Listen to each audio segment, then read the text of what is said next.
Gordon was cross. Why should Henry have a new shape? A shape good enough for me is good enough for him. He goes gallivanting off, leaving us to do his work, and comes back saying how happy he feels. It's disgraceful. Oh, and there's another thing. Henry whistles too much. No respectable engine whistles loudly at stations.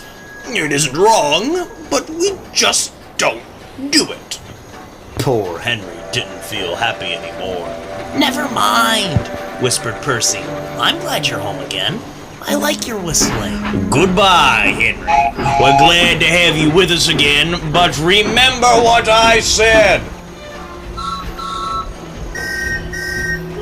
Later, Henry stopped at Edward's station.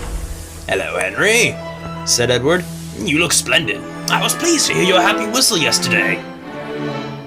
Thanks, Edward, smiled Henry. Shh!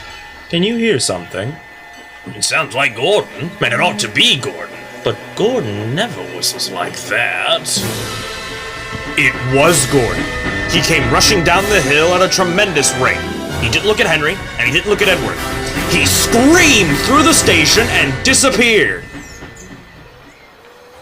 Well, said Edward, it isn't wrong, but we just don't do it.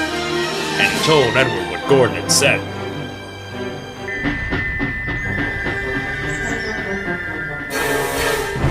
Meanwhile, Gordon screeched along the line. The noise was awful.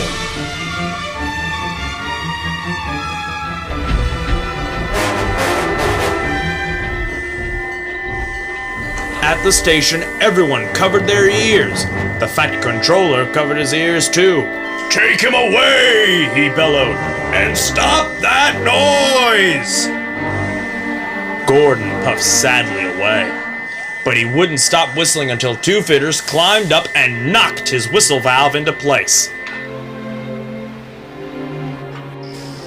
That night, Gordon slunk into the shed. He was glad it was empty.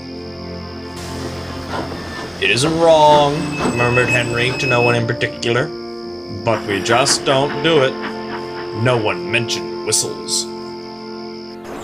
Next morning, Henry was enjoying himself enormously. I feel so well, he sang. Trickety-trock, hummed his coaches. Then he saw some boys on a bridge. Hello! Oh! He called. The boys didn't wave and take his number. They thought it fun to drop stones on him instead. They've broken our glass! They've broken our glass! Cried the coaches. The passengers weren't hurt, but they were cross. Call the police! No, leave it to Henry and me. Well, what do you do? They asked. Can you keep a secret? Yes. Well then, said the driver. Henry's going to sneeze at those boys.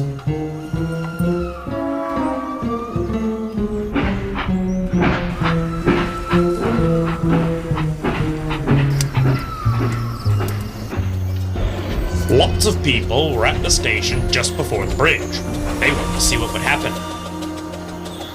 Henry has plenty of ashes, said the driver. Please keep all windows shut until we have passed the bridge. Henry is excited as we are, aren't you, old fellow?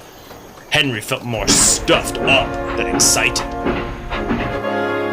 Soon they could see the boys, and they all had stones. Are you ready, Henry?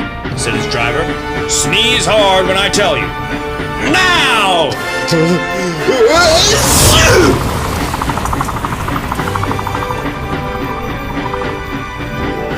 Well done, Henry! Laughed his driver. Henry went home hoping that next time he saw Gordon and the boys, they would have learned to not be so mean.